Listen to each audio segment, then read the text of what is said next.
¿Cómo están, queridos amigos? Bienvenidos a su canal de Solidaridad Mil.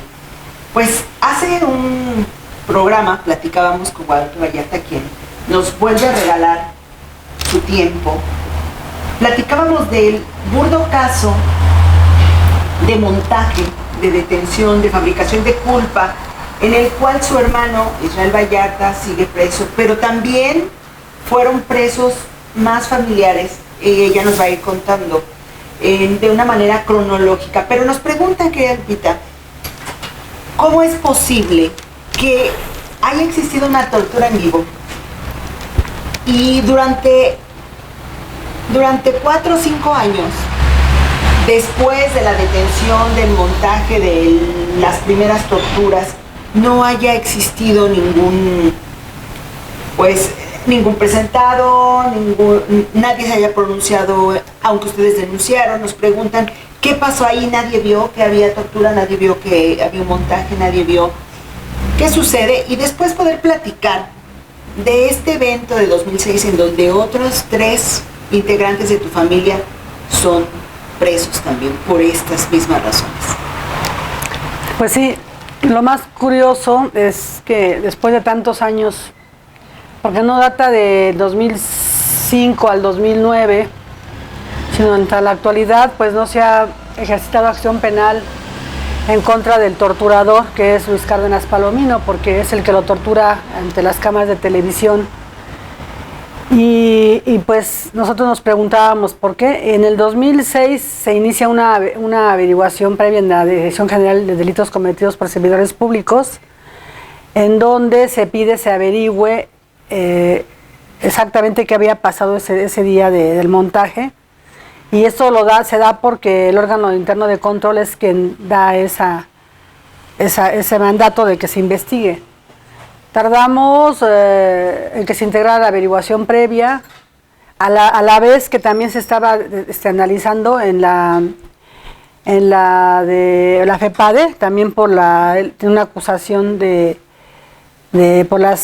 por las credenciales del INE que le estaban sembrando a Israel en ese momento, porque no sé si recuerden que también se ve como le vacían un beliz con credenciales del INE, y ahí el que denuncia es Israel, porque él se da cuenta cuando el chofer de Luis Cárdenas Palomino le trae por órdenes de él, le trae ese portafolio y lo vacían ahí. No pasa nada porque pues había que investigar a Cárdenas Palomino, porque hubiera sido a la inversa, que él denunciara a Israel, ahí se hubiera procedido la denuncia y era un delito electoral. Pero resulta que después de 2 años más o menos se resuelve que no se puede ejercitar acción penal contra ese delito electoral, porque las credenciales habían sido robadas 10 años antes, o sea que había prescrito el delito. Cuando lo hacen así que prescribe, es porque les conviene hacerlo, ¿no? Y en el tema de la tortura, en el 2008 se ejercita acción no penal en contra de la tortura que se denunciaba, que se veía, pero ellos lo hicieron lo clasificaron como abuso de autoridad y lesiones. En el 2008 se determina una acción penal, se mete amparo, entonces nosotros lo ganamos y entonces se vuelve a abrir el tema de la tortura y se pide que se investigue y que se recaben más datos.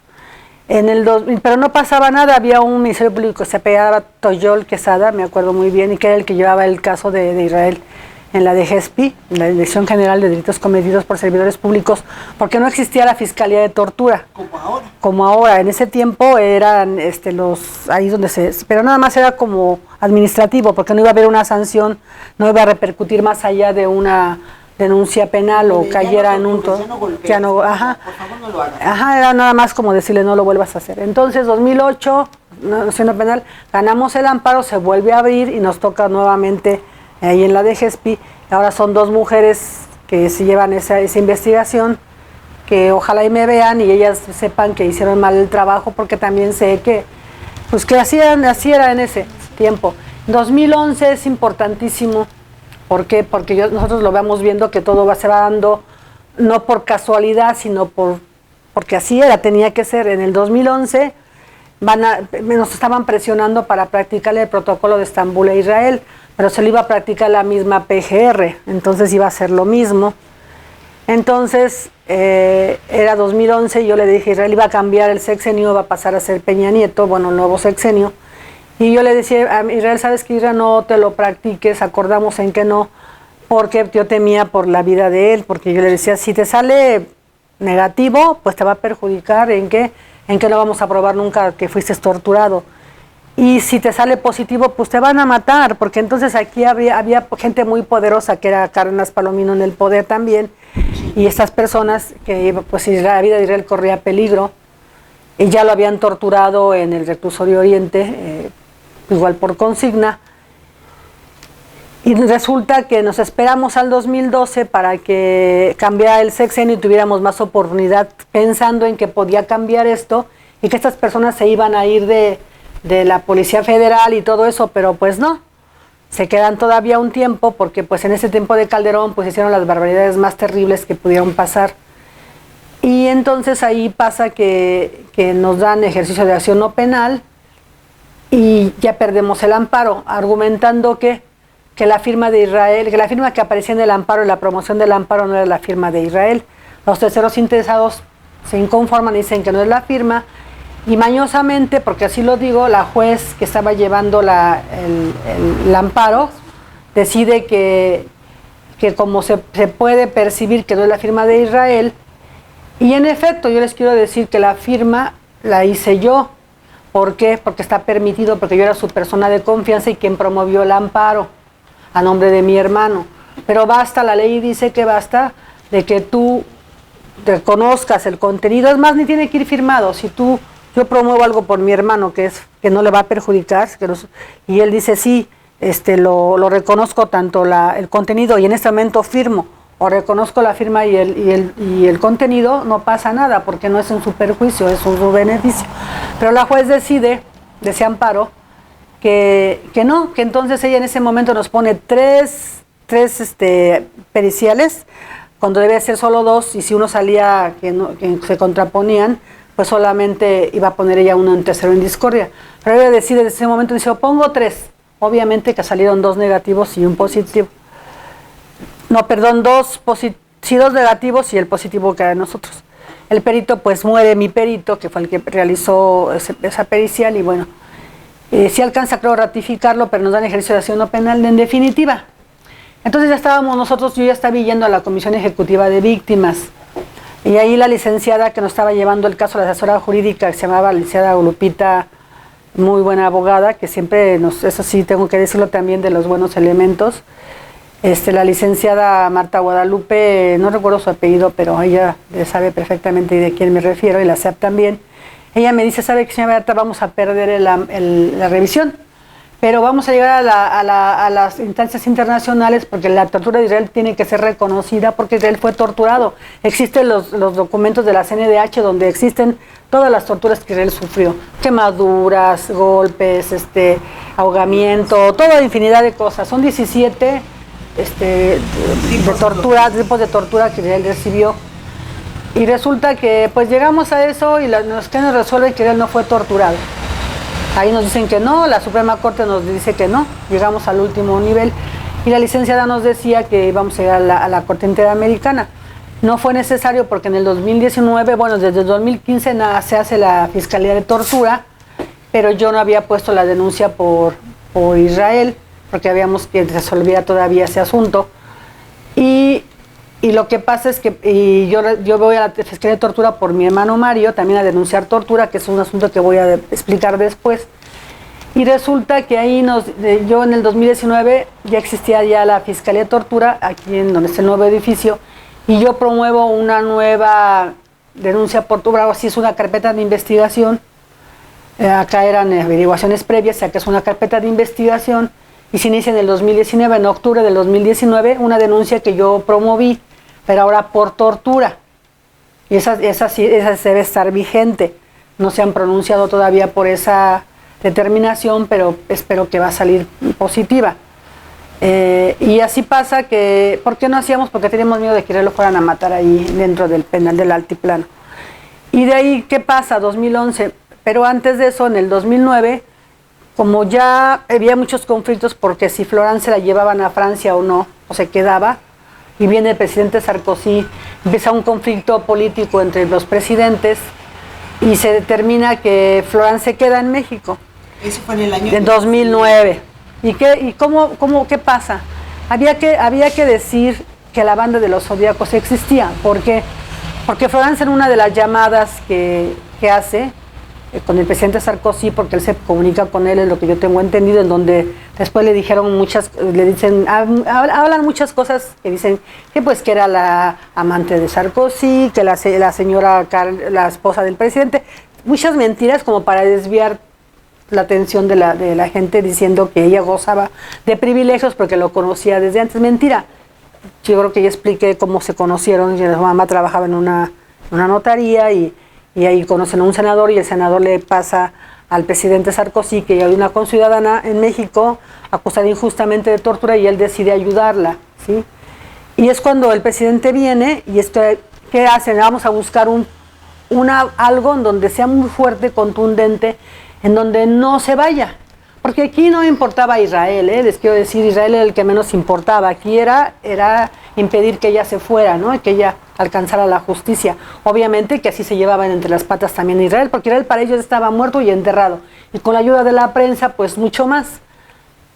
Entonces, cuando viene el presidente, anuncian que viene, hay una detención arbitraria con todas las violaciones a los derechos humanos en contra de 3 miembros de mi familia. Mi hermano René Vallarta Cisneros, Alejandro y Juan Carlos Cortés Vallarta, que son mis sobrinos. Se da una detención y ellos dicen igual otro montaje, otras mentiras, los partes policíacos ni siquiera son la realidad, porque esa detención sí la vivió mis padres, mucha gente que estaba en el taller, vecinos, cuando llegara gente al taller de mi hermano.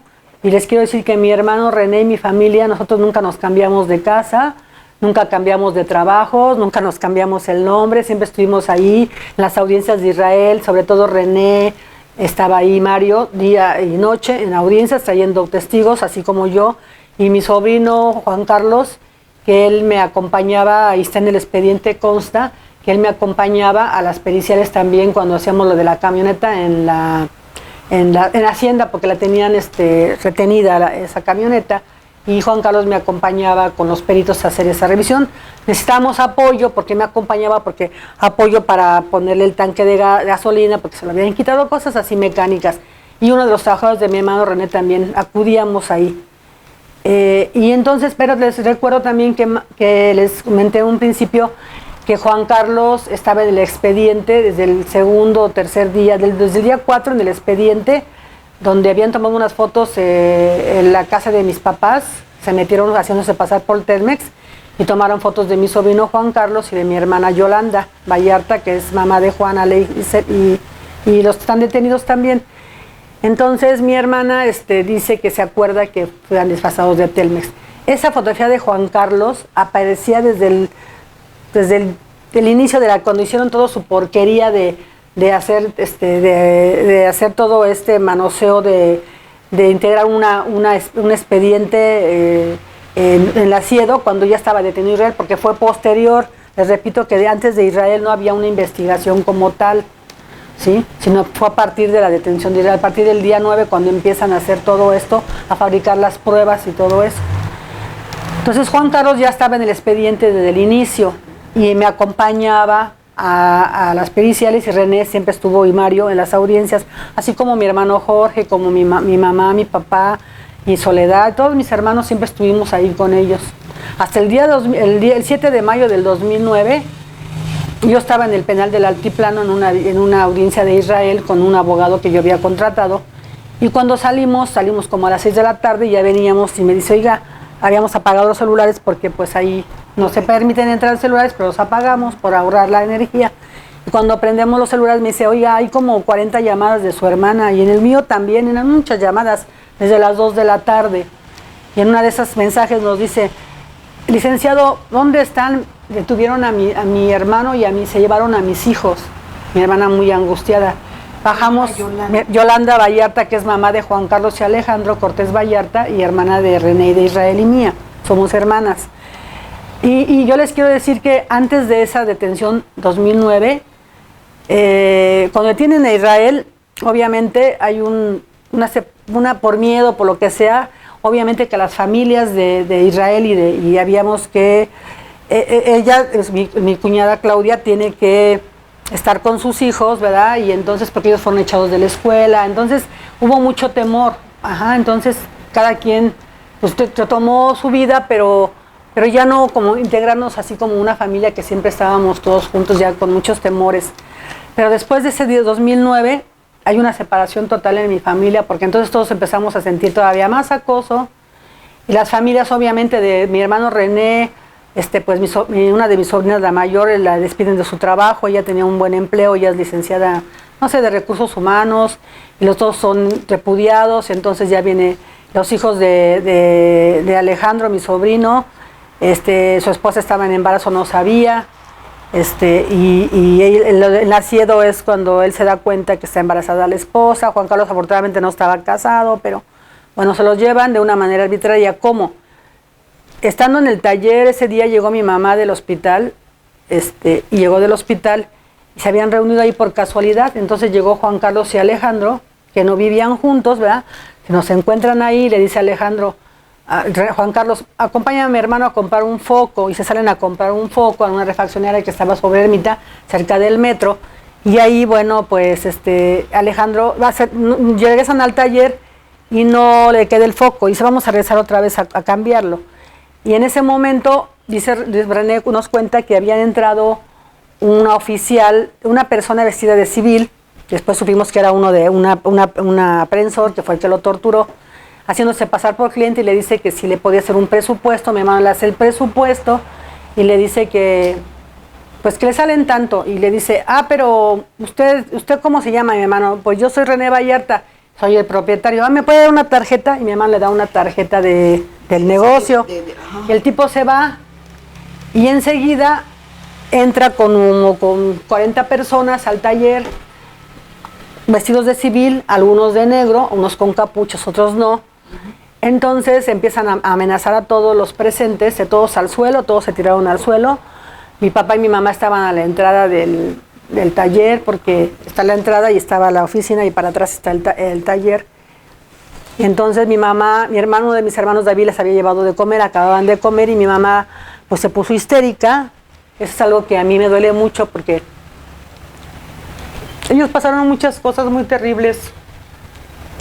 Y mi mamá empezó a gritar porque ver cómo golpeaban a René, porque lo empezaron a pegar y lo tumbaron al suelo, y de ahí lo levantaron, lo esposaron y lo levantaron contra la pared y lo empezaron a golpear. Y empezaron a golpear a todos en el taller, y mi mamá se pone histérica y dejen a mi hijo. Y entonces llegó un agente con un rifle, la apuntó y le dijo que tenía que levantarse la falda para que no viera. Entonces mamá tuvo que pasar esa vergüenza de levantarse su falda hasta arriba y taparse la cara porque eso se lo estaban diciendo, porque amenazada con un arma de alto poder. Y la esposa de Sergio, mi sobrino, también, es que iba a ser cumpleaños de su hijo, el pequeño, que cumple años el día 9 de mayo, o el 10, ya no me acuerdo. Iban a hacer la fiesta el sábado. Y entonces ellas estaban ahí, entonces ella empieza a grabar, y se dan cuenta, una mujer dice que una mujer le dijo, están grabando.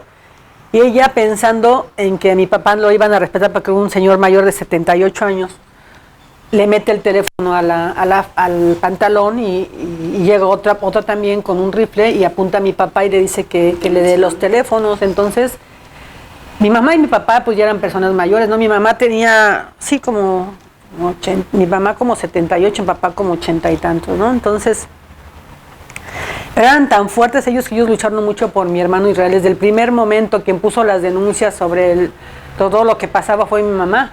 Ella nos puso un gran ejemplo de vida, de luchar por ellos, ¿no?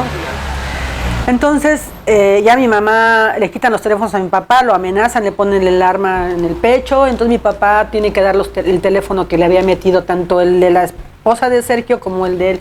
Les quitan el teléfono y lo suben a una camioneta que ya venía. Entonces, mi hermana no sabía, Yola, que ya traían a sus hijos ahí, porque ellos los detuvieron cerca del Metro Constitución. Entonces mi hermana, cuando pues dejen a mi hermano, suben a René y a sus trabajadores, que coincidencialmente uno se llamaba Juan, otro se llamaba Alejandro, otro se llamaba Mario, entonces todos los que tenían nombres de mis hermanos se los llevaron. Pero entonces se dan cuenta que tú, pues no, pues yo soy Juan X, ¿no? Y yo no, pues yo soy Alejandro Tobar, ¿no? De hecho, él presentó la denuncia, pero ya no le dio continuidad porque fue amenazado. Pero a él sí se lo llevan y él lo traen con ellos cuando los torturan. Pero a él no lo torturan mucho porque es más psicológica. Dicen que si él dice algo lo van a ir a matar porque ya saben dónde está su familia y todo eso, ¿no? Y al fin de cuentas a él lo tiran o lo sueltan en Camarones como a las 11, 12 de la noche. Ahí lo tiran por allá. Pero él le llamaba a mi cuñada y le decía que fuera, que porque la querían a mi cuñada. Entonces ya como nosotros ya habíamos llegado, le decía al licenciado, no vayas porque van a hacer que si te tienen a ti, le van a decir a René, entonces René, aunque no acepte o lo que sea, lo van a obligar a declararse culpable, no vayas. Entonces andaba con nosotros y andábamos buscándolos. Había puesto un amparo por la incomunicación o por la desaparición de René, porque pues ya lo habíamos vivido con Israel y no sabíamos qué había pasado, pero habíamos sido muy amenazados. Entonces pasa eso y entonces ya después de ahí nos separamos y cuando llegamos ya por la noche, dice el licenciado que era el abogado de Irene en ese momento, vámonos a poner una denuncia, señora Vallarta, mi hermana Yola, porque dice, a usted que le constan los hechos, Guadalupe no, porque no estuvo en el lugar, porque nosotros estábamos en el altiplano, pero tenemos en el teléfono todas las llamadas de las 2 de la tarde, que se llevaron a mis hijos a las 2:30 de la tarde, más o menos, y entonces 2:30, y él nos aconseja que vayamos a poner una denuncia de hechos, que no sabíamos quién se los había llevado, porque en realidad iban todos de civiles. Y entonces, cuando ya llegamos ayer a la Iztapalapa, por la Vicente Guerrero, me acuerdo, la agencia 20 ahí se levanta la denuncia, como de hechos, y ya nos vamos a seguirlos buscando, venimos a Ciedo, a todos lados, fiscalías y todo, bueno, en aquel tiempo eran procuradurías y nada. Entonces ya nos vamos a la casa de Yola, dice mi hermana, vamos a mi casa porque voy a sacar un dinero y unas cosas que necesitamos para movernos. Y cuando llegamos, eran las 5 de la mañana y nos marca Juan Carlos. Y le dice, mamita, estamos en Ciedo. ¿Cómo que en Ciedo? Sí. Trae un doctor porque nos torturaron y fue todo, y cuelga a Juan Carlos. Y ya después de eso, ya nos venimos nosotros a México, porque mi hermana vivía por el Estado de México, y nos venimos a la Ciudad de México. Ya vamos a Ciedo directamente, y ahí no nos permiten verlos de momento, después ya por la tarde entramos, pero cuando entramos los vemos todos torturados. Veo a mi hermano René con la vista extraviada, y me decía, y me enseñó, estaba todo quemado, la carne viva se le desprendía, él tiene todas las cicatrices así, de hecho lo vio la licenciada Sánchez Cordero, la que era ministra, ahora que era secretaria de Gobernación, y ella vio todas las quemaduras que tiene René y Alejandro, Juan Carlos, y terriblemente torturados, porque ellos sí ya fueron torturas muy visibles, las de Israel no se veían a simple vista, Israel solamente tenía la lengua cortada, del golpe que le dio Cárdenas Palomino aquí con un anillo, entonces tiene una cicatriz Israel en esta parte. Entonces diferentes torturas, porque las de ellos ya fueron más evidentes, ya había más saña contra ellos. Y René narra que fue directamente por orden de las ministerios públicas, se apellidaba Tinajero, no me acuerdo el nombre ahorita de momento, Laura Tinoco.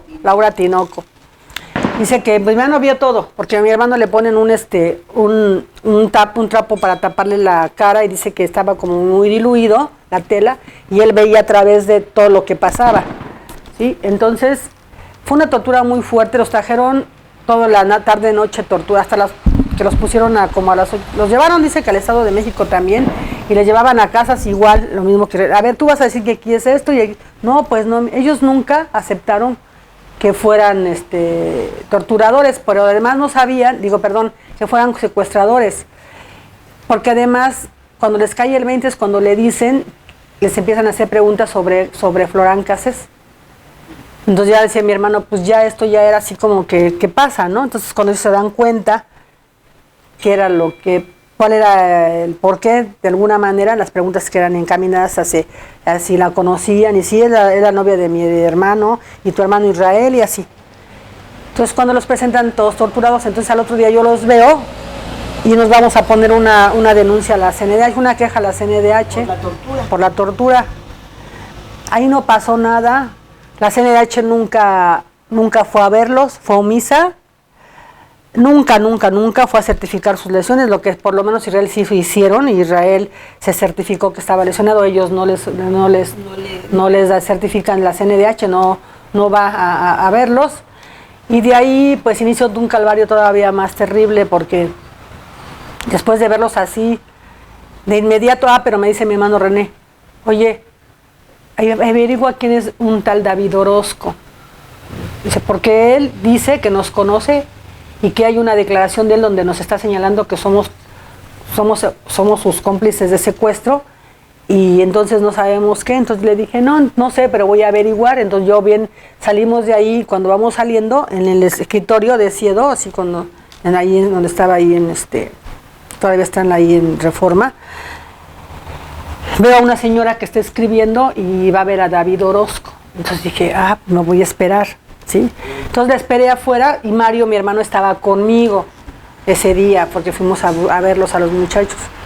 Y me dice, y ya cuando sale le digo, pues hay una señora que dice que la esposa, vamos a esperar a ver qué, porque me dice René que un tal David Orozco los declaró en contra de ellos y que por eso están aquí. Era un testigo en su contra, ¿no? Sí, dice, ¿cómo va la declaración de David Orozco? Dice que los conocía de tiempo atrás, que secuestraba con ellos, que Israel era el líder de la banda junto con Florence, y que Florence iba vestida siempre muy elegante, con zapatillas en el rancho, que era la que daba las órdenes, la que todo y la que organizaba, pero que ella tenía muy dominado a Israel, y que ella hacía lo que quería, era todo encaminar hacia que Florence... Lo que ella quería, porque en ese momento estaba Sarkozy queriéndose llevar a Florence. Entonces tenían que decir que Florence era la secuestradora.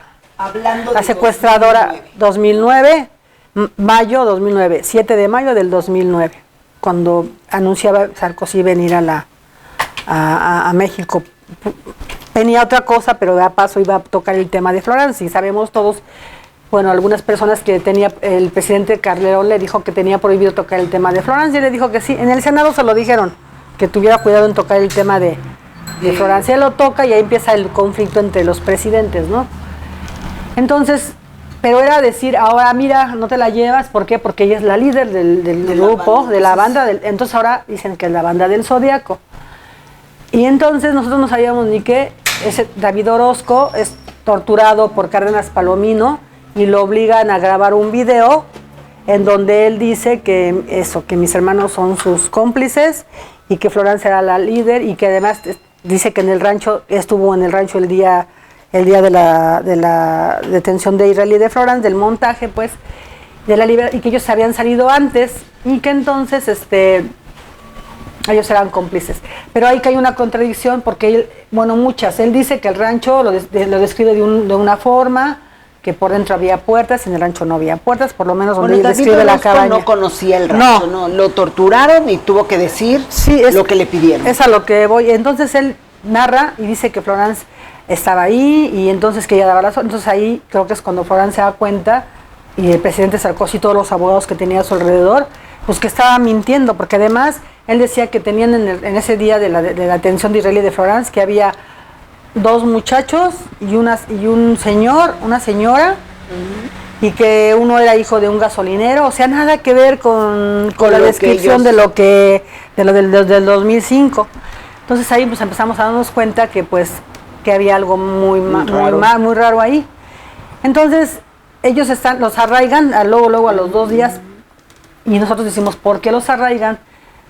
No había un señalamiento. Después se lo hacen, David Orozco lo hace el día 8, pero el día 7 no había tampoco una orden para ellos, nunca se las presentaron, pero los arraigan alegando que llevaban en flagancia. ¿De qué flagancia? O fragancia, no sé cómo le llaman, flagancia. Que ellos llevaban un arma en el carro, porque según venían mis sobrinos, venía Alejandro manejando, Juan Carlos de copiloto, y René atrás, porque se había quemado con un escape y que iban al médico. Pero los habían detenido porque observaron sospechosos, pero cuando al detenerlos llevaban un arma larga, no sé qué cosa, que es por eso que los detienen, y que se oponen, y que por eso, ¿no? Entonces decimos, bueno, a ver, si René iba al hospital porque se había quemado con un mofle, era para justificar que ellos lo habían quemado y torturado, para que llevar un arma a un hospital, ¿están de acuerdo? Entonces, Sí, pues sí. dice, bueno, entonces ese es su argumento. Y de eso dicen que por flagrancia, por llevar un arma, por eso los detienen, más no por el secuestro. Eso se lo ponen después, se los llevan arraigados, el mismo procedimiento con él, les fabrican todo el delito, los delitos y las pruebas, les las fabrican, y después de estar en arraigo casi no me acuerdo, 2 meses, casi 60 días, se los llevan a Nayarit, a Tepic, Nayarit. A un penal de alta seguridad, un penal de alta seguridad Uh-huh. en Tepic, Nayarit. Uh-huh. Nosotros desconocíamos las acusaciones, no sabíamos por qué. Quiero decir tampoco que nunca nos dieron acceso al expediente, a los abogados, ni en el caso de Israel ni en el caso de ellos, cuando es su derecho de saber de qué los acusan. Se los llevan a Tepic, Nayarit, entonces ya mi hermana se va para allá y entonces empezamos a ver qué pasaba. Con ese abogado que teníamos fue el que se empezó a iniciar a hacer todos los legales, asuntos, ¿no? Ajá. Pero entonces ya mi hermano René decide poner su abogado, otro abogado, nosotros otros, nos tuvimos de acuerdo en la defensa que se iba a llevar, porque sabíamos que ahora habíamos que presentar pruebas, porque acusaban ahora. ¿Y quién los acusa? Ezequiel, el que dice que le iban a cortar el dedo, el que dice que traía cuando los supuesto rescate traía una venda en la cabeza, y que acusa a Israel, el de un billar. Ezequiel Yadir Elizalde Flores es el que acusa a ellos. Dice que ahora cambia su versión, donde dice que ahora los identifica cuando él había dicho que no reconocía a nadie, y ahora identifica a cada uno en cuestiones así de que Alejandro hizo esto, Juan Carlos esto, René esto, y ahora agrega que el que entraba al billar a hacerle preguntas sospechosas era David Orozco, y que cuando se sube a la camioneta, cuando lo llevan ya secuestrado, el que manejaba era un tal Carlos Palafox, algo así. Y la que iba en la camioneta con ellos era Florence, adentro de la camioneta. O sea, cambian su versión, nos damos cuenta que era para involucrar a Florence y amarrar el supuesto banda del Zodíaco. Pero tampoco les ponen ningún apodo de Zodíaco.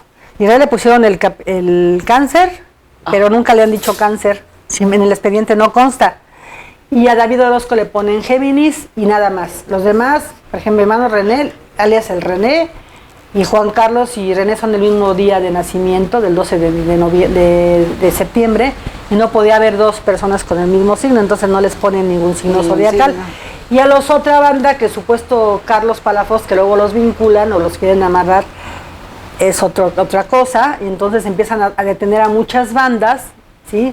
Y a todos los empiezan a vincular, como para decir, esta es la gran banda de Israel Vallarta y del Zodíaco. Entonces, por ejemplo, detienen a unos, por decirte algo, que eran, yo me acuerdo que eran los lancheros, los Palafox, los tablajeros. Sí, entonces, sí, relacionan, por ejemplo, agarro uno de los tablajeros y le pongo el secuestro de Ezequiel. Y agarro uno de esta banda y de esta banda y los vinculo. Y luego a este mismo, otro secuestro de los que tenemos ahí, de otra persona, y entonces vinculo a con pero también con aquella banda. Entonces empiezan a hacerlas así, una gran banda, una gran asociación delictuosa, y los tienen por años. Empieza nosotros empezamos a vivir una situación todavía más difícil, porque ya no era uno, ya eran 4 personas acusados. Solamente Ezequiel los acusa ese día, en ese momento, bueno, en ese mes, cuando están en la casa de arraigo, se los acusa, y por eso se los llevan a Tepic consignados con ese secuestro. Entonces ya dicen, bueno, entonces vamos a ver ahora qué vamos más a meterles, ¿no? Entonces empieza nuestro calvario, ¿por qué? Porque mis papás, ya 2 personas mayores, enfermos, mi mamá sobre todo, nos dividen, porque entonces los llevan a ellos a Tepic. Decimos, bueno, si es el mismo delito por Ezequiel con Israel, ¿por qué se los llevaron a Tepic? Tenía que estar con Israel en el mismo proceso. Sí. Y no abrirles otro proceso a ellos por lo mismo, en otro proceso con esa misma persona que era Ezequiel. Si no les abren el proceso en una causa y después los cambian a la causa 71, que son todas esas bandas que empiezan a vincular. Y les quiero decir que todos esos 7 años que estuvo mi familia ahí, nunca pudieron presentar una prueba que fuera contundente más que la declaración de David Orozco. Para demostrar su culpabilidad, ¿no? O sea, nunca... No, nada más no tanto la culpabilidad, sino para poder justificar la detención arbitraria, ¿sabes? No había nada, entonces solamente la declaración de Ezequiel y toda torcida. Y entonces yo me doy cuenta de eso y le digo a Israel, ¿sabes qué, Israel? Aquí hay muchas declaraciones en tu proceso que se van cambiando, ¿no? Una con una. Y la de allá de Tepic es otra. O sea, dicen que es Florán y eres tú, pero todo está cambiado, ¿sí? Ezequiel cambia la declaración nuevamente. Eso no lo dicen. O sea, yo quiero tenerlo enfrente y decirle, eres un mentiroso, porque yo tengo esos documentos, yo los aporté al juzgado de Tepic Nayarit para las pruebas de mis hermanos, por eso fue también su parte de su libertad. Porque entonces él vuelve a cambiar otra vez su versión o su declaración primera. Y ese cambio de versión que hacen ante la autoridad de este señor Ezequiel, ustedes lo demandan y entonces demuestran que No lo demanda como tal porque él no, simple y sencillamente aportamos pruebas para demostrar que él mentía, que cada vez que salía, él lo inducían o lo que tú quieras, y la prueba está que lo llevaban de la mano, él cambiaba como les iba acomodando, iban cambiando, porque te vuelvo y te repito, basta que alguien te diga, tú me secuestraste, aunque no haya pruebas, con que yo te señale suficiente para tenerte presa, y añísimos, igual te condenan por eso, sin pruebas, entonces basta que yo lo diga. Entonces Ezequiel viene y lo señala, y ahora señala a cada uno de mis hermanos, y que René le daba de comer, cuando había dicho que le daba de comer Florán, o sea, viene a cambiar totalmente cambio, ¿no? esa declaración, nueva declaración. La hace ante la CIEDO, o sea, ante una averiguación previa ante los ministerios públicos, y después la ratifica ante el juez de la causa ya. Entonces nosotros vivimos una angustia porque entonces ese día de la atención de mis hermanos, de mi hermano y de mis sobrinos, yo estaba, les decía, allá en el altiplano con el abogado, y cuando nos damos cuenta venimos y todo, y al siguiente día me empieza a entrar un pánico, porque entonces ya me decía el abogado, oiga, Diana Vallarta, si vienen, se llevaron a su hermano y a sus sobrinos y que estuvieron en el juzgado, ¿usted qué se va a esperar? Porque usted siempre ha estado ahí, usted es la que viene y da la cara, entonces van a venir por usted también. Ajá. Entonces no les miento, pero era un terror que a nadie yo sentía que me vigilaban. Yo me asomaba por la ventana y sentía que todo el mundo me vigilaba, y le decía a mi nieto, cállate, no hables, porque yo sentía que hasta tenía que me escuchaban. Es un terror que se vive. Claro que... Y entonces me dijo el licenciado, pues señora Vallarta, pues escóndase. Y yo dije, bueno, me llevó a su oficina, me dijo, quédese aquí, usted, eso lo digo porque es la verdad, quédese aquí, usted va a tener le va a tener una tele, nomás no salga con normal, pero no, yo me quedé así. Porque quiero decirles que yo me fui a la casa de un familiar, de un familiar, que no era mi directa familia, y a los 2 días me dijo que yo me tenía que ir. O sea, me corrieron bien feo porque decían que mi familia era secuestradora. O sea, y que ellos querían peligro, y entonces yo me tuve que salir de ahí. Y estaba en un edificio, en un departamento que nadie conocía, pero así todo el mundo Y yo me tuve que ir a la casa del licenciado, a su despacho, y a los 2 días le dije, ¿sabe qué, licenciado? Yo no tengo por qué esconderme, yo no puedo vivir así. Yo voy a... Entonces al otro día yo ya estaba en el juzgado, en las audiencias de Israel, y de los muchachos yo no los dejé, mi hermana Yola, ni mi mamá ni mi papá. Obviamente toda la familia empezó a tener terror, y todo el mundo agarró a sus hijitos y se fueron, y cada quien veló por su familia, ya familia nuclear. Es decir, casi la familia de René, ¿no? Prácticamente sí. Los desplazaron. O sea, sí, algunos sí se fueron, la familia de René se quedó al frente del taller. Alejandro también, pues su esposa no tenía posibilidades de cambiarse de casa, y ahí se quedaron. La esposa de Alejandro pues vivieron un embarazo sin su esposo, y Alejandro no conoció a su hija hasta que salió cuando tenía 7 años. La niña la vio cuando recién nacida y después ya no la volvió a ver. Entonces son cosas de familia, mi familia toda empezamos a tener miedo, pues empezamos a tener ahora sí que problemas entre nosotros, digo, problemas de desacuerdos, de que no, pues yo quiero defender así, no, pues que yo así, todos querían, pero nadie lo hacía porque todo el mundo le daba temor. Bien. Entonces mi hermana y yo, la mamá de Juan y Ale, además eran sus hijos, ya eran 2 hijos y 2 hermanos. Entonces mi hermana decide irse a vivir a Tepic Nayarit, porque ya no había manera de movernos y ella se queda al pendiente de ellos para las visitas y para lo que se necesitara, porque el juicio estaba en el juzgado quinto, coincidencialmente, bueno, le toca a la misma licenciada el juzgado quinto de procesos penales federales en la Ciudad de México, porque era la que conocía la causa de Israel. Pero lo que a mí más me intrigaba es por qué si ella conoce la causa de Israel, por qué lo mandaron a Tepic con otro juez, a otro juzgado. Era para separarnos, para involucrarnos en otros secuestros, y ellos pensaron que nosotros los íbamos a dejar ahí, porque no teníamos los medios ni el dinero como para defenderlos, ¿no? Como que ya se habían aburrido, ¿no? Agarramos a abogados de oficio, que teníamos, el licenciado a Cortés Gaona, que sí se pasó de listo con nosotros, porque le pagamos. Yo vendí la casa de mis papás para poder solventar los gastos porque no trabajábamos, nosotros estábamos dedicados al 100, mis papás ya eran grandes y teníamos que movernos de un lado para otro, claro, y darles de comer, y nosotros también tenemos que comer, y fuimos vendiendo hasta el último carro. Yo me quedé hasta sin carro al final, me quedé sin nada, vendí todo, mi casa, la casa de mis papás, y bueno, todo. Mi terreno, todo lo vendí, y acabé vendiendo los carros que había yo recibido en pago de ese terreno. Entonces, pero aparte, cómo nos ignoraban las instituciones y cómo nos tachaban y cómo nos maltrataban. Del caso de René del 2012, los ministerios públicos eran terribles, y yo lo denuncié, esa tortura, luego, en base a lo que vimos, y aparte porque se había levantado la denuncia por derechos, pues la desaparición de ellos. Y aún así la licenciada que llevaba el caso en la metropolitana, que era Hortensia Talavera, tardó 7 años para decir que ejercitara acción penal, y una amañada, porque entonces la mandó al ejercicio, ejercita acción penal contra ellos solamente por abuso de autoridad y lesiones, y al mes prescribe el delito. Ya estábamos en un juicio contra los federales donde nos amenazaban y nos decían que nos iban a matar y que nos guardáramos silencio. Ahorita tratamos de revivir eso para que sean procesados, pero era así, que nos decían que nos iban a matar, y sobre todo un tal David Hernal, que lo denunció públicamente porque era el más se ensañaba más con nosotros, nos insultaba y todo eso, nos amenazaba. A mí un día en el juzgado quinto, en una audiencia de mi hermano Mario, me quitó el teléfono, adentro del juzgado del recinto judicial, delante del secretarios de acuerdo, me agredió, me quitó el celular, porque a mí me dio miedo que estaban ahí, y le dije al secretario, es que otra vez están aquí. ¿Quiénes? Le digo, esos que son los aprensores de mis sobrinos y de mi hermano. Eso te vamos a averiguar, señora, no se preocupe. Y me dice el licenciado, pues tómele una foto para que están aquí. Yo le tomo la foto, cuando le tomo la foto se me avientan, me golpean, me quitan el celular y se van, después los denuncié. Y díganme si ha pasado algo con eso, está la denuncia puesta de allí. Y no pasó nada. Ni va a pasar. Entonces fue algo terrible. ¿Y todo por qué?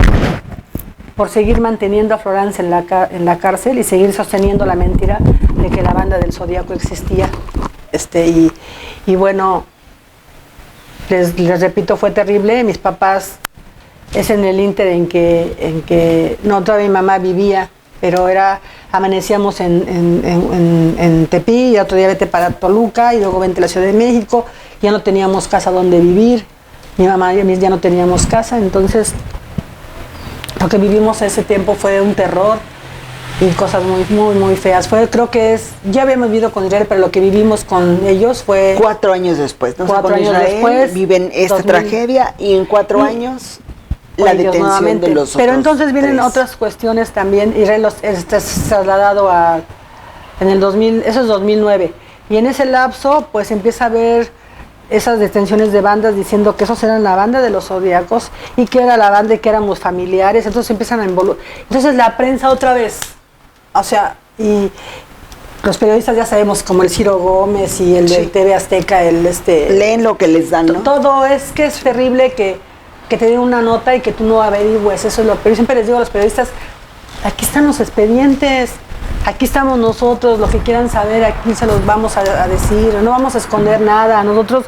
no escondemos nada, nunca, así fue siempre.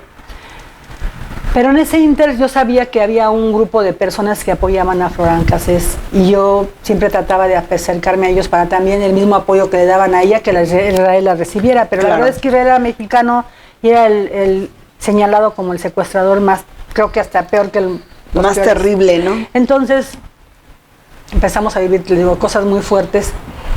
Y entre ellas, y pasa que en el 2011, cuando hacemos la inspección judicial en el rancho, Israel se lo llevan al altiplano, y en ese momento nos quieren dar la izquierda del proceso de Israel.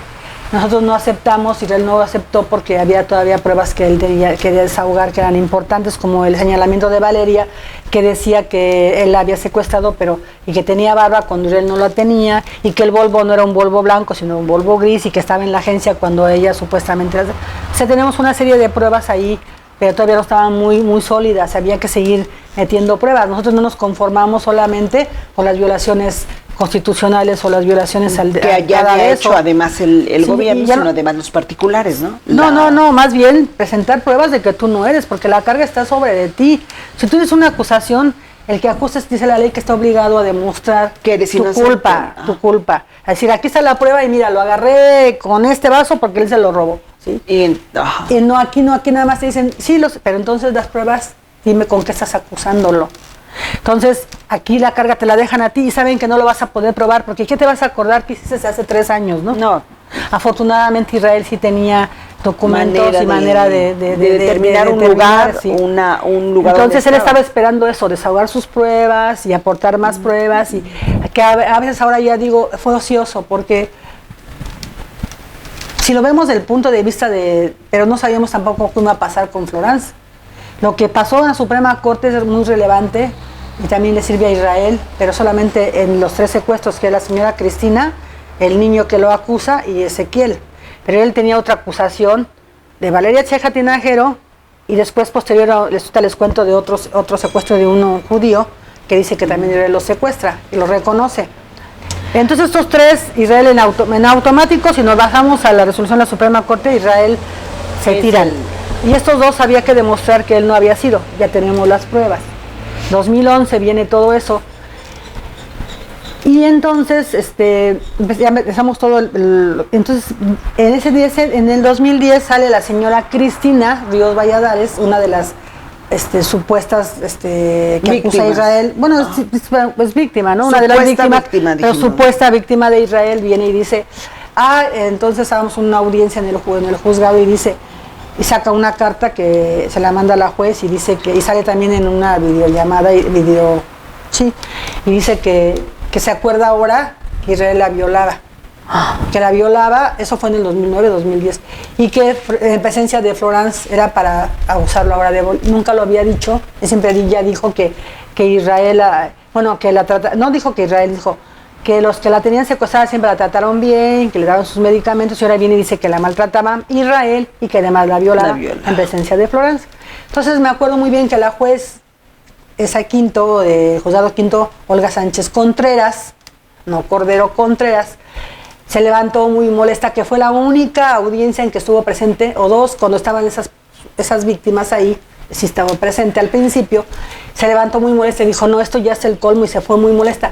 Que pensamos que eso ya había descubierto ella, pues que era una mentira todo. No, pues ella siguió, porque había muchas consignas. Ahora sé que, y también la abogada que tuvo después Israel, una abogada, era también defensora pública, Albarrán Camacho, también esa señora, no saben todo el daño que hizo, coludida con la juez y con todos, ¿no? Entonces, en el tema de Israel, entonces 2011 pasan muchas cosas, viene una nueva acusación, esa señora pretende acusar a Israel de violación, y entonces viene una nueva acusación sobre Israel de que ayuda a una persona de la comunidad judía que se llama Segal Mizrahi, ahorita no me acuerdo el nombre bien, Shlomo Segal Mizrahi, y dice ahora, es una nueva acusación que le ponen a Israel, una averiguación previa, ¿sí?, que estaba guardada desde el 2005, desde el montaje de Israel,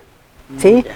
Porque él había sido secuestrado en el 2003 y él argumenta, cuando le llevan a Israel le dicen que lo reconozca, la Policía Federal le dice que la Policía LAFI en aquel tiempo, que lo reconozca a Israel, y él lo reconoce, pero hasta el 2006, en el 6 de febrero del 2006 lo reconoce, pero curioso es que en el parte policial dicen que él estuvo en el rancho y que él señala que es el lugar donde estuvo secuestrado y detalla que por el camino de piedra y que por una televisión. Lo reconoce supuestamente. Ajá.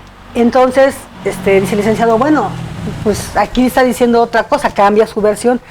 Porque entonces si te remotas a la denuncia que él hizo en el 2003, dice que era una casa de 2 pisos y características distintas al rancho. Ajá. Entonces ahí como que, esa es una prueba muy contundente y que lo quiero decir porque es una prueba contundente de que es un invento, es una mentira, ¿no? Es un invento. Sí. Y entonces, ¿por qué esperaron hasta si ya tenían eso desde 2003, luego 2006 que reconoce el rancho? ¿Por qué esperaron hasta el 2011, 2010 para consignar esa averiguación previa? Se la guardaron a Israel casi 5 años, ¿sí? Viene un auto de formal prisión de Israel, contra Israel, ¿y qué hace el juez? Le da el auto de formal prisión, apelamos y obviamente el magistrado, cuando empecé a hacer la apelación, confirma ese auto de formal prisión y es aberrante porque lo hace sin leer siquiera el expediente de Israel o bueno, la parte policial y la puesta a disposición de Israel. Es aberrante porque nunca leyeron y ellos se basan en 4 pruebas, que era los cassettes que había de los audios de Valeria Cheja Tinaje, donde dice que es la voz de Israel cuando la secuestran, que comprobamos nosotros que esa voz no era la de Israel a través de una pericial científica. Entonces el señor viene a decir que la voz que él reconoce en esos cassettes, que entrega 2 cassettes, no, según 32 cassettes, pero solo en 2 es la voz que es la misma de los cassettes de Valeria, es la de su secuestrador, y de ahí presumen que es Israel. Entonces, si acá una pericial dice que no es la voz, ¿por qué entonces el juez dice después de 5 años que sí es la misma voz? Pero lo más curioso es que en esos años que pasó, que es 2011, le dan el auto de formal prisión y que la magistrada no leyó, el magistrado, esos datos, no se tuvieron de decir, sino que confirman un auto de formal prisión sin siquiera leer qué pasaba, ¿no? Y bueno, entonces en ese año fue 2011, pero también pasa al mismo tiempo paralelamente en el tema de los muchachos, de los que ya estaban detenidos en Tepic Nayarit del 2009, 2011, viene ahora la señora Cristina a decir que 2010, que ahora reconoce que Juan Carlos y René la violaron también antes de su liberación y que tuvo como 80 violaciones esa noche. Entonces empieza a señalar, de esta banda de los tablajeros me violó fulano, porque todos estaban en la misma casa y todos formaban parte de la organización criminal. Entonces se ensañan con unos, me violó, y le decían ahora ya no son ya no son constelaciones, ya no son ¿cómo se le llama? Zodiacos.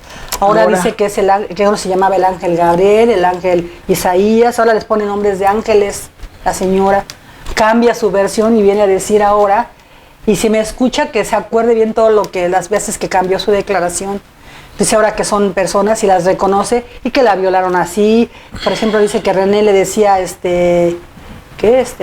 uno le decía, mírame a los ojos, y que el otro, chúpame la verruga o el lunar, no sé. O sea, cosas así bien raras, dices tú. O sea, si un acoso, como mujer lo digo, uno lo siente hasta cuando vas en el camino, si alguien se te arrima, es algo que nunca se te olvida en la vida. En la calle o a mí yo tuve 2 acosos fuertes y un intento así, bueno, pues yo lo tengo muy presente. Entonces no es posible que alguien venga, aunque te digan una insinuación que uno lo dice, ¿no? Y te queda eso. Sí. La señora, pues se pasaron casi 5 años para denunciar que había sido violada como por 80 personas una noche antes de su liberación. Entonces, y eso lo vio el juez de la causa. Y ese juez pretende darle un auto de formal prisión por la señora Cristina para acusarlos también de secuestro a ellos y de violación. Y el juez dice, pues no, yo no encuentro elementos y para mí no le doy auto de formal prisión y les da la libertad a todos los que habían acusado en ese momento. Fíjate la maldad de hacer las cosas para irlos acusando, ¿no? Entonces apela el Ministerio Público en contra de auto de no formal prisión contra René y Juan Carlos y de René. Ale no lo habían metido en eso, pero sí otras personas que habían agarrado también para vincularlos a todos, a hacer la gran banda. Se va a Toluca a hacer una apelación porque el Ministerio Público apela en contra de ese auto de libertad, bueno, ni siquiera auto de libertad, de no darles un auto de formal prisión.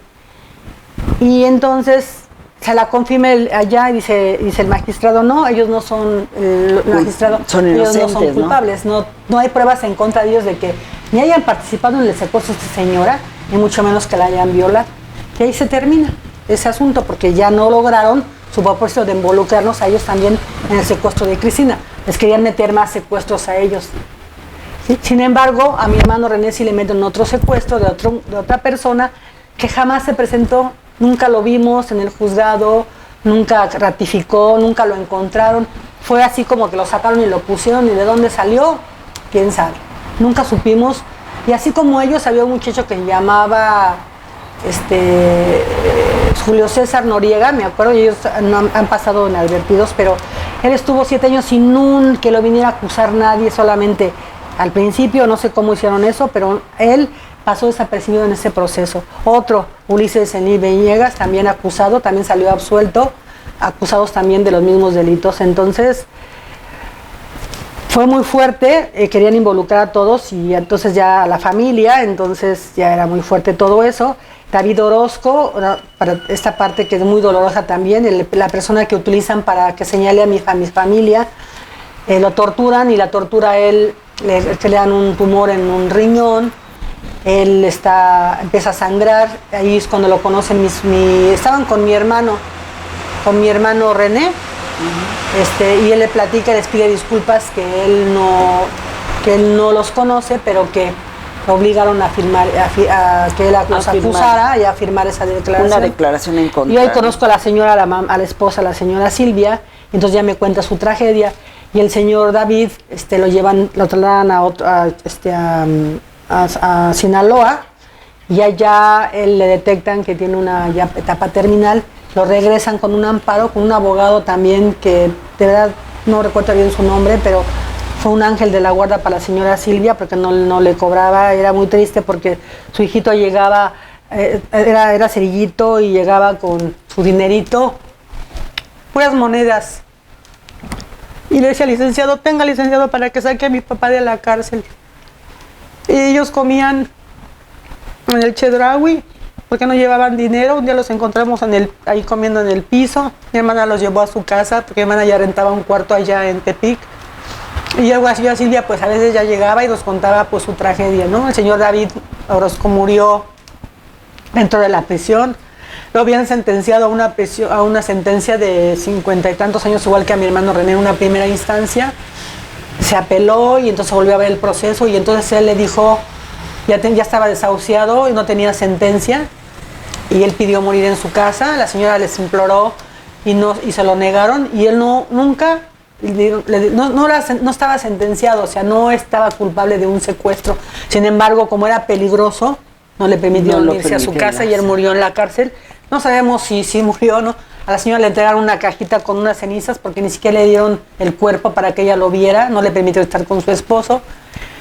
Entonces, es una tragedia, porque su hija de ahí ha tenido 2 intentos de suicidio. Es una muchachita que tenía, hasta tener como, yo creo que unos 20 años o 18, 2 intentos de suicidio, y el señor siempre le dijo a su esposa que luchara por demostrar y que él no había cometido esos delitos, y le pidió perdón a mi familia, y a la esposa le dijo, lucha, porque yo no quiero que ustedes carguen con algo que yo no hice.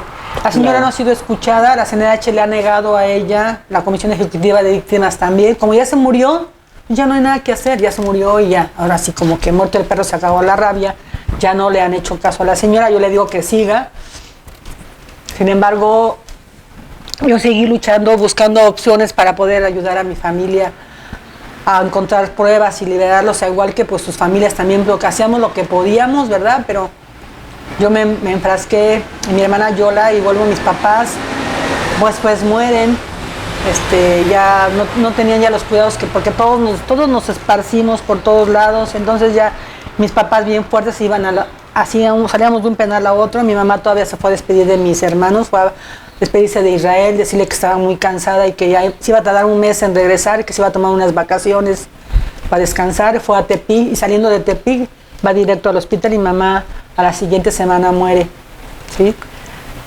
Ya su preocupación eran sus hijos, y siempre nos dijo que no los dejáramos habló con mi sobrina, la hija de René, y le dijo que lucháramos por todos y lo hicimos, ¿verdad? Es una promesa que le hice a mi mamá y que a lo mejor todo el mundo puede pensar que yo soy tonta.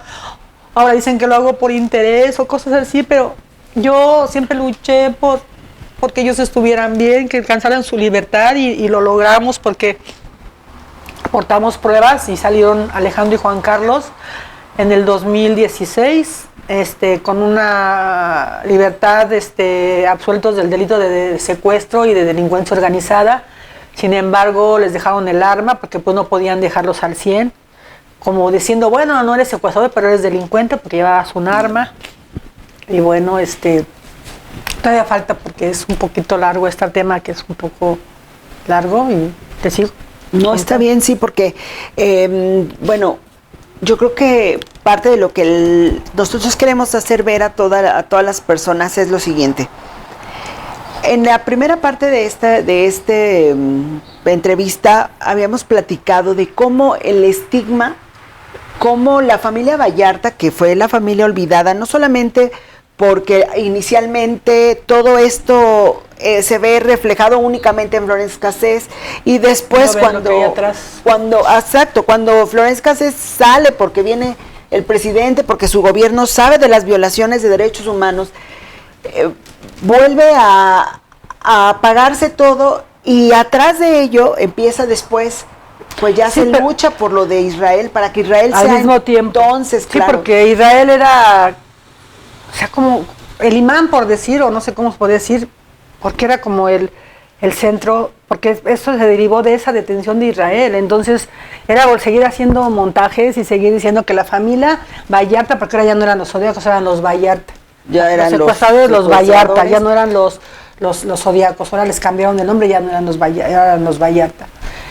Entonces en ese tiempo se luchó mucho por su libertad, y quiero decir que en ese inter, cuando yo en esas luchas, de esa lucha diaria de salir a buscar oídos o gente que estuviera dispuesta a escuchar la historia, que no todo el mundo me cerraba las puertas, todo el mundo, entonces empecé yo a ver de qué manera. Entonces me empecé a ir buscaba yo grupos de derechos humanos, o iba yo a escuchar pláticas al Senado, congresos, y todo eso empecé a empaparme y empecé a tratar de aprender para podernos defender, para defendernos también nosotros como familia, porque estábamos amenazados, porque seguían en la televisión y que la Vallarta y que la familia y que van por estos y todo, era así. Y lo más terrible es que cuando salen mis sobrinos, Alejandro, primero salió Juan Carlos y Alejandro, después posterior salió René como a los 5 meses, pero cuando salen se pronuncia en la Comisión Ejecutiva de Víctimas, este señor, ay, se me olvidó su nombre ahorita. Rochín del Rincón, que era el comisionado de la ASEAP. Jaime Rochín del Rincón era el comisionado de la Comisión Ejecutiva de Víctimas, y sale a la torre diciendo que una familia de secuestradores, y saca la cara de mi familia, de mis sobrinos, diciendo que son unos secuestradores, y sigue así, diciendo que ya tienen una libertad absuelta por secuestro y por Entonces ellos lo que hacen es empezar a hacer otra vez esos ataques mediáticos terribles, diario, de los cuales comienza a salir el abogado ese de la señora, que no la quiero nombrar, la Wallace. Ella empieza Samuel, sale y dice que muestra unos documentos de la Comisión Ejecutiva de Víctimas, que es un estudio socioeconómico que se les platicó a mi familia cuando ellos estaban en prisión, o sea, a ellos 3 en Tepi, Nayarit, y obviamente que les preguntan en qué trabajaban, cuánto ganaban, cómo vivían. Es un estudio socioeconómico, y ahí pues ponen lo que percibían. Nosotros sin tener el afán de nada, simple y sencillamente era un estudio que estaban haciendo porque yo había denunciado tortura en la Comisión de Víctimas.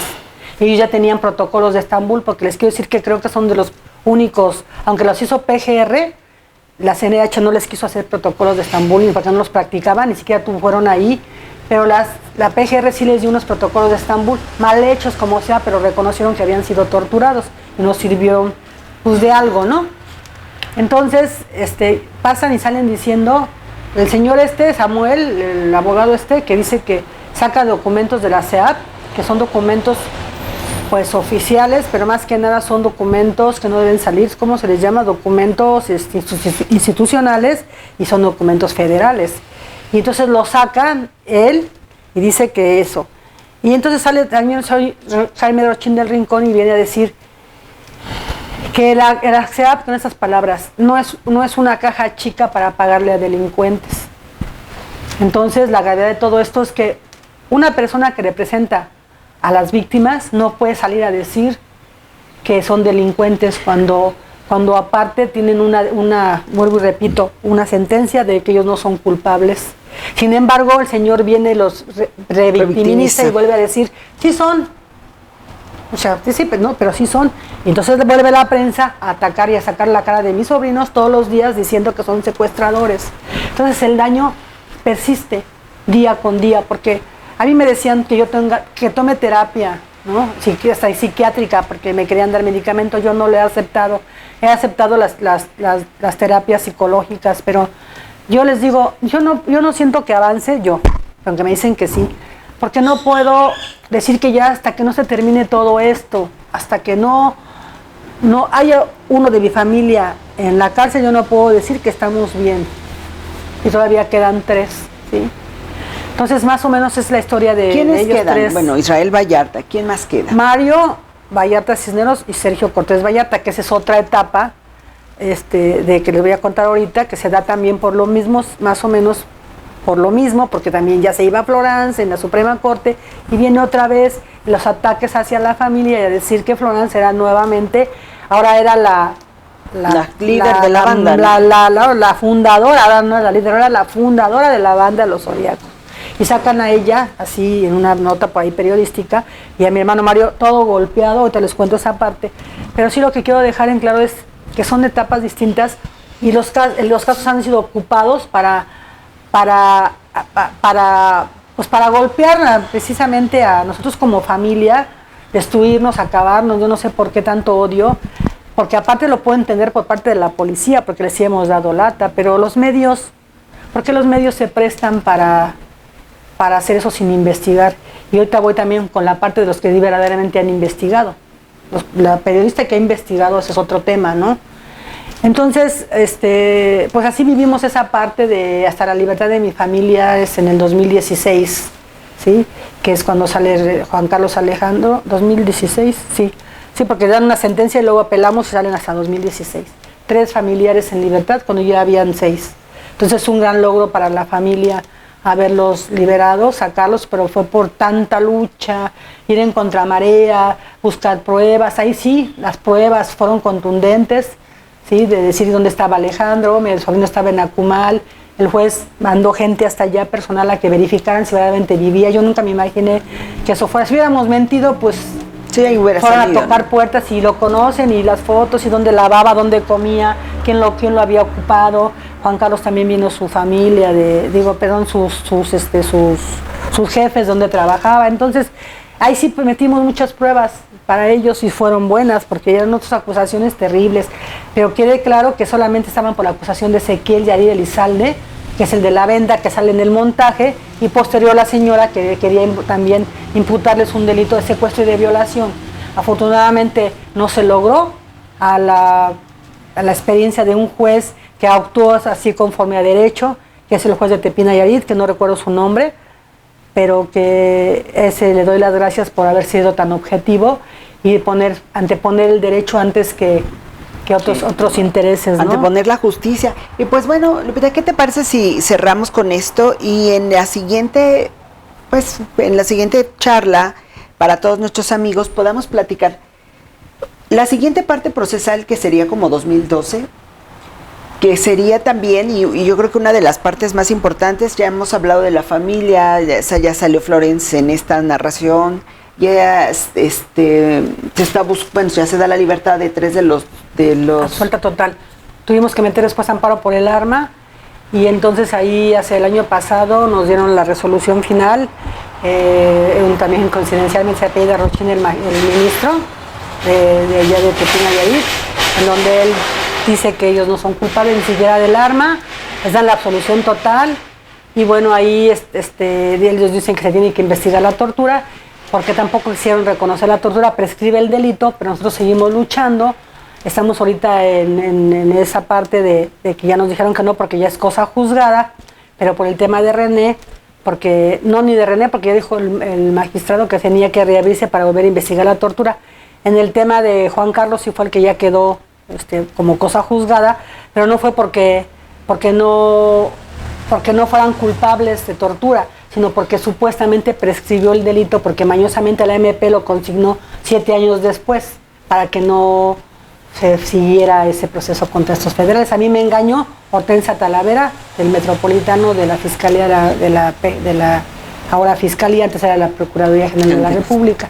Entonces sí son denuncias de gente que ha estado ahí incrustada y que sigue estando incrustada y que no permite que llegue la justicia, ¿no? Y que recibe órdenes de arriba, que recibe órdenes de quién, no sé. Para hacer esto. Y luego tocaremos el tema de Cárdenas Palomino, pero pues que son... ¿Qué te parece si en la siguiente, y no solamente de Cárdenas Palomino, no solamente... De Ramón Pequeño, de Genaro García Luna, o que tuvieron que ver los casos, y también, ¿no?, los hijos de todos tus hermanos, de tus sobrinos, de cómo les ha afectado, porque ese es un tema de sensibilidad pública, ya no solo, o sea, ya más allá de ya los torturaron, ya los encerraron, ya, y los demás, y el que tengas que sacar a tus hijos de una escuela, o que cambiarse de ciudad, que los traten mal, ustedes porque van a un lugar donde se supone que hay procuración de justicia y te maltraten y inmediatamente asuman que tú y tu familia son unos delincuentes.